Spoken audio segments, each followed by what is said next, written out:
Pessoal, Alexandre de Moraes proibiu Flávio Bolsonaro de visitar o pai pelos próximos 90 dias, tá? Isso coincide com o período eleitoral. Bem, a decisão do Alexandre de Moraes é correta, mas gerou um chororô bolsonarista nas redes. O Flávio é o único candidato que não pode se comunicar com um líder do seu movimento, a autoridade máxima política. E lembrando que o Lula, quando esteve preso, o Haddad leu carta do Lula na porta do presídio. Eles publicando matérias da prisão do Lula em 2018, com cela aberta e reuniões diárias, a campanha de Lula é desenhada na prisão. E aí surgiram vários vídeos, até do Zanin lendo cartas do Lula, partidários do Lula lendo cartas ali na frente da superintendência. Então já vamos jogar na lata aqui. Primeiro, o Bolsonaro está em prisão domiciliar. Tá? O Lula estava em prisão mesmo, estava lá numa cela na Polícia Federal. A prisão domiciliar do Bolsonaro é a prisão domiciliar mais canalha da história mundial. Tá? O sujeito botou uma solda para destruir a tornozeleira eletrônica, o sujeito estava armado com arsenal em casa em prisão domiciliar, o sujeito descumpriu já várias vezes. Não existe um ser humano no Brasil que teria feito 1/10 do que o Bolsonaro fez e estaria ainda com esse benefício da prisão domiciliar. Então, eu acho importante já começar o assunto já colocando isso na mesa. O problema dele não é ele poder dar entrevista ou não, é que ele tem que ter autorização judicial para isso, como o Lula teve. Aliás, as primeiras vezes que o Lula pediu, não teve. Ele tem que ter autorização, ele não pode mandar uma carta sem autorização judicial. Não pode. Ele está preso. E aí, agora nós vamos do ponto central.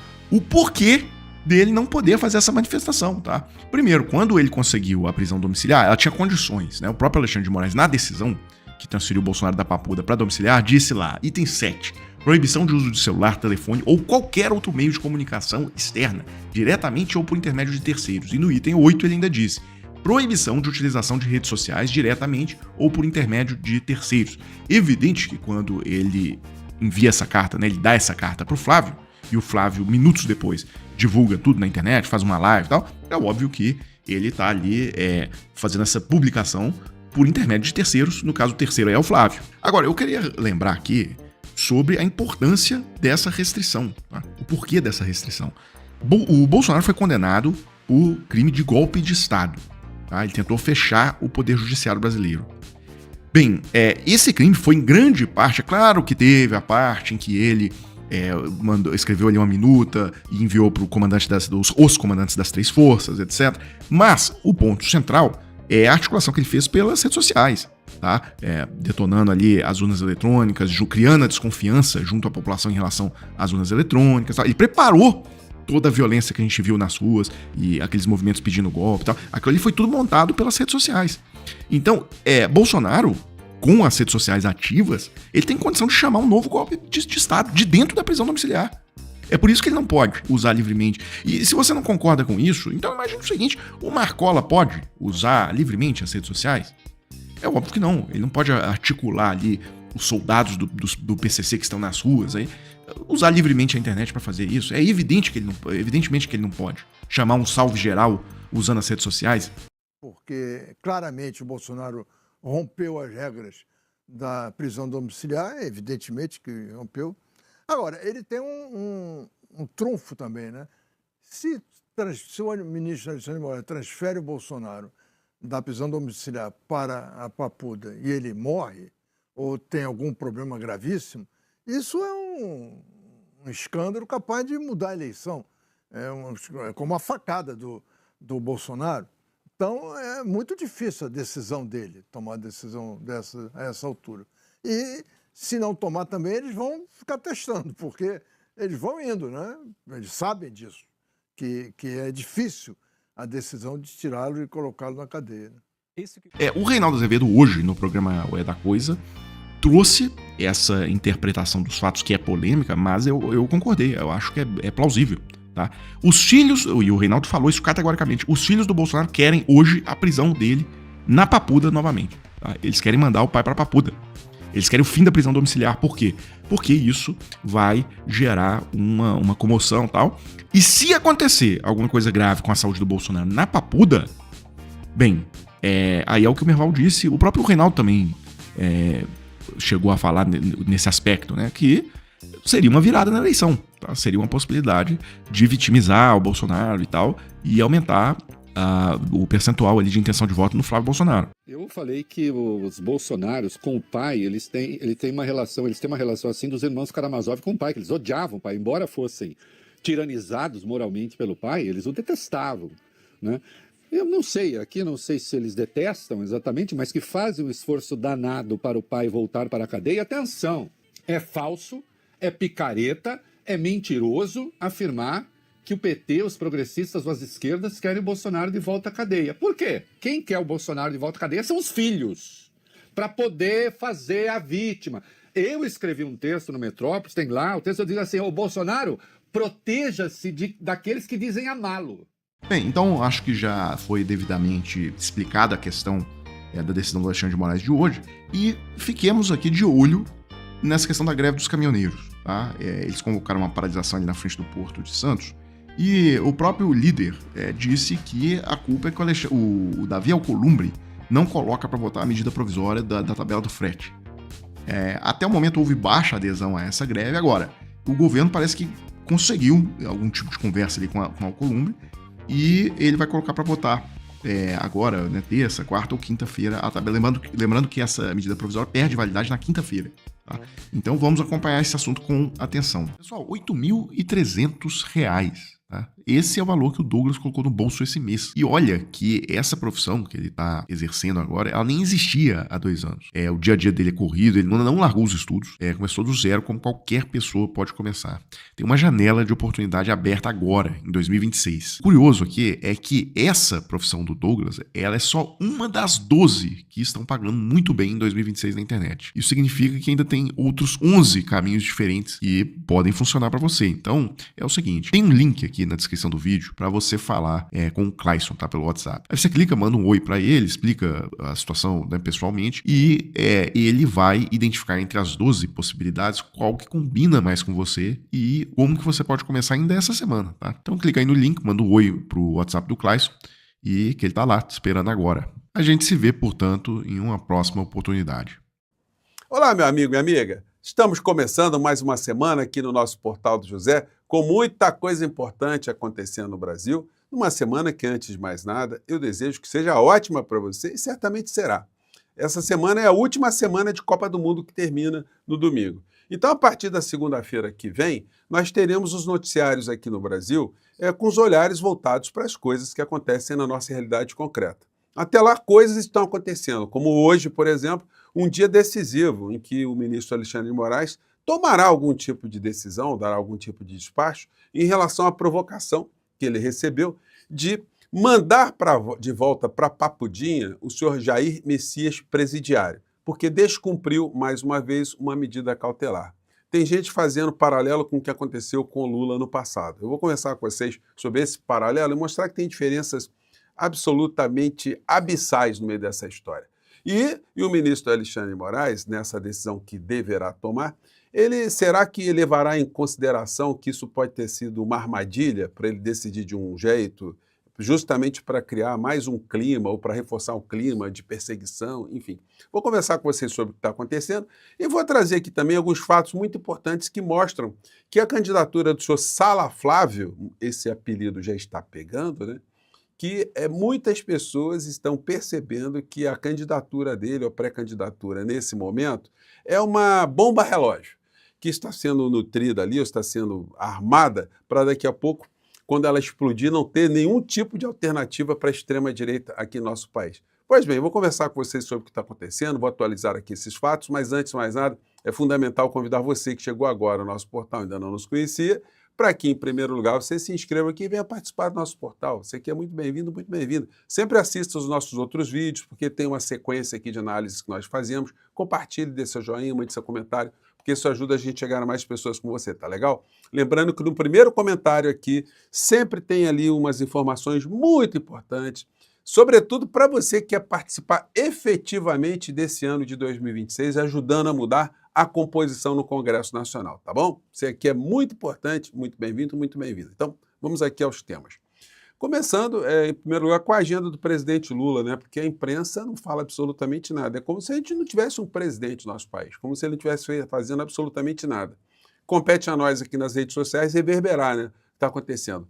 Na agenda do presidente hoje tem visita à divisão de motores e veículos do IMT, em São Caetano, visita a laboratórios de robótica, aí depois vai ter um anúncio para a imprensa, né, vai falar com a imprensa, visita ao projeto da primeira turbina movida a etanol, mais anúncios à imprensa, partida para Brasília, enfim. Deve ter alguma coisa interessante aí que vai rolar desses anúncios à imprensa que o presidente da República fará.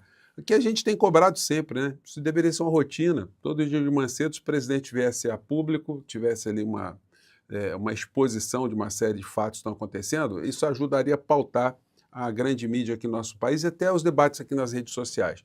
Mas, enfim, isso tudo vai ser coisa que a gente vai batalhar bastante para termos uma mudança a partir dessas eleições de 2026, né? Aqui está o despacho do ministro Alexandre de Moraes, que tinha dito nessa medida, que é medida cautelar, que ele estava proibido de utilizar redes sociais direta ou indiretamente por meio de qualquer pessoa, dele ou de terceiros. O que acontece é o seguinte, eu conversei com vocês, que essa quebra da medida cautelar pode estar sendo uma coisa pensada, combinada para criar mais uma vez um fato político, colocando a figura do senhor Jair Messias Presidiário como uma vítima do sistema, uma vítima do algoz, ministro Alexandre de Moraes. E os criminosos, os vigaristas da extrema-direita, eles falam, mas o Lula, na época que estava preso, ele publicou algumas cartas, né, mandou carta para algumas pessoas. Gente, tem diferenças muito grandes. Em primeiro lugar, porque o presidente Lula, naquela época, ele estava cumprindo uma prisão em regime fechado. Em regime fechado, não tinha como ele sofrer nenhum tipo de modificação nas sanções que ele já estava sofrendo. O que ia fazer com alguém que já está preso em regime fechado? Tinha como piorar a situação dele. E não havia aquela proibição naquele tempo, porque as redes sociais não tinham, naquele tempo, a importância que estão tendo hoje. E o que ele poderia fazer através daquele momento das comunicações eram situações absolutamente residuais, por isso que isso não teve importância, nem os algozes dele da época levantaram questionamento em relação a isso, enfim. Ele tinha ali uma série de proibições, ele não pôde ficar dando entrevista para cima e para baixo, eram coisas que tinham muito controladas, o Sérgio Moro controlava muito isso, mas era uma situação completamente diferente do criminoso, o maior que está numa espécie de prisão humanitária. Se é uma prisão humanitária, ele não pode transformar essa prisão humanitária num curral eleitoral, num comitê de campanha, num centro estruturante de uma candidatura que é uma candidatura golpista, simples assim. Então, o ministro Alexandre de Moraes certamente vai levar tudo isso em consideração. E quem vai estar com muita atenção em função disso, como eu disse para vocês ontem, né? Senhora Michele Bolsonaro, está aqui a matéria aqui no Metrópole. Michele teme que Bolsonaro volte à cadeia após Flávio divulgar carta. Senador e pré-candidato a presidente da República, Flávio Bolsonaro, divulgou carta escrita pelo pai que está em prisão domiciliar. Gente, a relação familiar dessa gente aí, ela simplesmente não existe. Isso é um Orcrim que tem interesses ali. Eles mal estão se falando, porque não é possível a senhora Michele não ter falado para o criminoso, né? O criminoso, se você fizer essa carta, você está descumprindo uma decisão judicial. Você quer voltar para a papudinha? Ou falando para o Flávio, Flávio, você quer incriminar o seu pai? Você quer ferrar teu pai de uma vez por todas? Que história é essa? Depois eu, Michele, vou ter que ficar levando marmitinha lá porque o presidiário aqui não gosta de comer comida de ninguém, ele tem medo de ser envenenado, de ficar estrebuchando dentro da cadeia? Enfim. Então, vocês imaginem o que acontece no meio dessa história. O senhor Flávio Bolsonaro não tem dito um pio sobre o suposto, né, ou pelo menos é o que está sendo apresentado aí, vídeo sexual dele. Vídeo com coisas de naturezas sexuais, né? Por outra razão que ninguém está tocando nesse assunto, né? Ninguém coloca a mão no fogo e diz, não, o Flávio Bolsonaro, ele é corrupto, mas é cristão. Ele é corrupto, mas é fiel. Ele não seria capaz de fazer algo com a sua esposa, né? Enfim, então, está caladinho e ninguém está tocando nesse assunto. Não seriam assuntos de natureza política, mas como essa gente gosta muito de enfatizar que Deus, pátria e ou melhor, Deus, pátria e família, então aí eles têm que serem coerentes, né? E aí, como eu disse para vocês, a bomba relógio está armada. Lula está cuidando do Flávio igual um peru de Natal descaiado. Então, está jogando milhozinho ali para o peru tá... Tem gente que diz até que para o peru ficar melhor, você pode dar até uma bebida alcoólica para o peru, né? Que o peru bebe a bebida alcoólica e ainda fica o peru doidão, né? Me desculpe aqui a brincadeira, gente, mas tem gente que fala isso, né? Que se você dá uma cachaça para o peru ainda fica mais doidão e fica mais gordinho, engorda mais, fica melhor. Então, a candidatura do Flávio, todo mundo sabe que vai explodir coisa, gente. Tem coisa guardada aí, vai aparecer coisa dele. Mudança de rumo. O Merval Pereira, que é o colunista principal das organizações Globo, quando ele fala coisas como essa aqui, ó, Flávio Bolsonaro pode ser inviabilizado como candidato à presidência até mesmo antes de chegar a ser indicado pelo PL, pois as investigações do crime organizado no Rio de Janeiro chegam cada vez mais próximas às suas conexões pessoais. E que o desembargador que está ocupando hoje o governo do Estado, Ricardo Couto, que está passando o cerol, né? A cada lupa que ele coloca numa área do governo do Estado, ele encontra um antro de corrupção. E, obviamente, não vai dar para esconder esse tipo de coisa. Hoje, o jornal, aqui o Globo, fez uma matéria mostrando aqui 71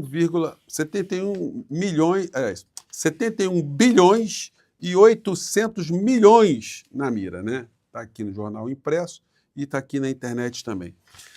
Na internet, eles colocam aqui um quadro com as operações em curso. E aí, gente, todas as operações em curso têm a conexão com a quadrilha de Flávio Bolsonaro, o senhor Sala Flávio. Todos os crimes, todas as operações, Operação Ouroboros, que tem o Instituto Metrópole, indicação de Flávio Bolsonaro, Chiquinho Brazão, outra operação do grupo político ligado a Flávio Bolsonaro. Depois tem Operação Anáfora, ex-governador Cláudio Castro e ex-prefeito Washington Reis, aliados de Flávio Bolsonaro.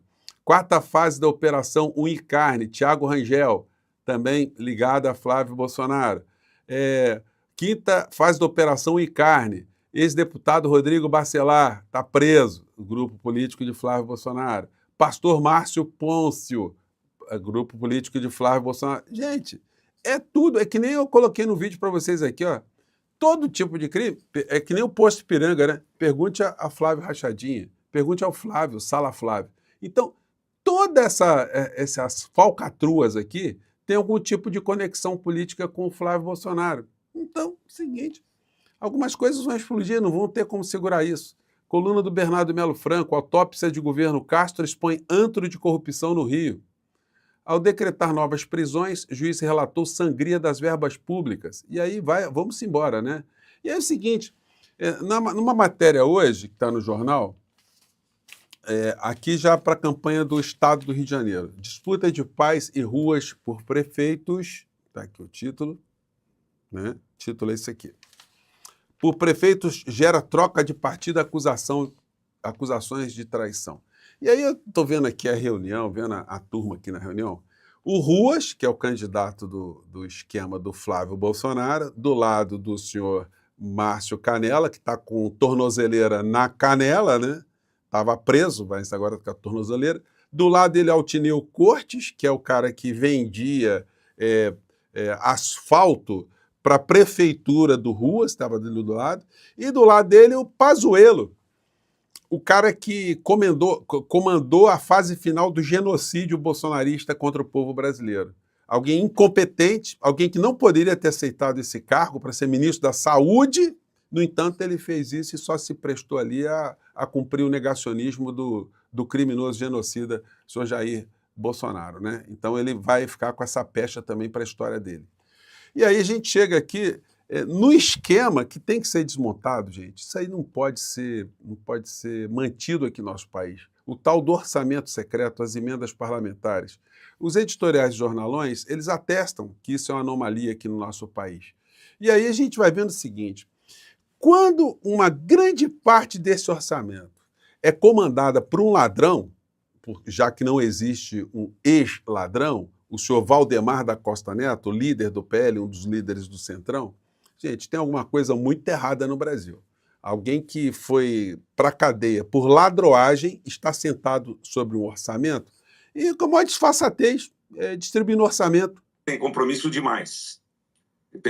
Pega regiões aí que são regiões muito pobres. E esse não pode doar. Mas tem uns que podem doar. Eles cedem uma parte. Olha, pode contar com 3 milhões das minhas emendas. E deixa com o líder. E aí... Então, como é que um cara desse... É porque o esquema é o seguinte na Câmara, né? Como se montou uma verdadeira orcrim parlamentar, muitos parlamentares abocanham verbas desse orçamento para mandar para alguns locais para funcionarem como currais eleitorais. Mas outros que não têm essa vivência, eles estão sendo usados como laranjas, como o deputado Tiririca, para que as verbas que ele teria direito sejam manipuladas pelo seu Valdemar da Costa Neto. Gente, isso tem que ser desmontado, isso tem que ser combatido, né? Aliás, na minha caminhada aqui com vocês, essa é uma das coisas fundamentais que, se eu chegar lá, vocês podem contar aqui que eu vou ser muito contundente no combate dessa coisa absurda. Câmara ocultou autor de 1 bilhão e 300 milhões de emendas em 2025, diz relatório da Transparência, o portal de Transparência, né? Gente, é um negócio absurdo, a gente não pode achar que isso é uma coisa que deva ser mantida. Aliás, eu defendo que o presidente Lula ele deva pautar esse debate. Ele deve, inclusive, sugerir que os eleitores do nosso país escolham parlamentares que tenham compromisso em combater essa excrescência. Porque, gente, o presidente é o maior formador de opinião política em qualquer país. Tem uma influência muito grande. E para mexer no parlamento brasileiro, é importante que o presidente Lula ele faça essa defesa, né? Defesa ética do nosso país. E aí, comentando aqui uma coisa com vocês paralela, né? Como vocês sabem, eu estou circulando aí em vários lugares do Rio de Janeiro, e eu me deparei ali com o polo petroquímico aqui na região de Itaboraí, que ficou parado durante muitos anos por conta da Operação Lava Jato, né? Incerteza estratégica. É uma área estratégica para o nosso país. E aí eu fui dar uma pesquisada, gente. É um negócio impressionante. A Lava Jato tirou do país 4 milhões e 400 mil empregos nesse período e 172 bilhões em investimentos. Aí vocês vejam só o dano que a turma do seu Sérgio Moro propiciou para o nosso país, porque os crimes cometidos no período da Lava Jato, eles poderiam ser responsabilizados a quem estava agindo, mas isso não impunha necessariamente que tudo tinha que ser paralisado, todas as empresas tinham que ser fechadas, todos os contratos deveriam ser interrompidos, porque isso só beneficiou os adversários econômicos do nosso país. Isso foi um troço, uma bomba nuclear que foi jogada aqui e que agora, a duras penas, está sendo recuperada aí pela ação do governo Lula, né? Então, são coisas aí que a gente tem que... Eu quis registrar aqui com vocês para vocês verem o que aconteceu no nosso país, como é que é difícil fazer determinadas retomadas, né? E prestando contas a você que está sempre aqui no nosso portal, olha, nossa pré-campanha, ela é a segunda no Brasil em número de pessoas que estão apoiando para deputado federal e a terceira no Brasil, somando todas as candidaturas. Nós temos hoje 4.242 pessoas que estão participando aqui conosco. E somos a segunda aqui no Rio de Janeiro em arrecadação. Daqui a pouco a gente pode ser o top 1, né? Vamos caminhar aqui, vamos fazer mais barulho, porque nós estamos já incomodando algumas criaturas por aí, tá bom? Eu fico por aqui mais uma vez, um grande abraço, mais tarde a gente volta, tá legal? Até lá, tchau!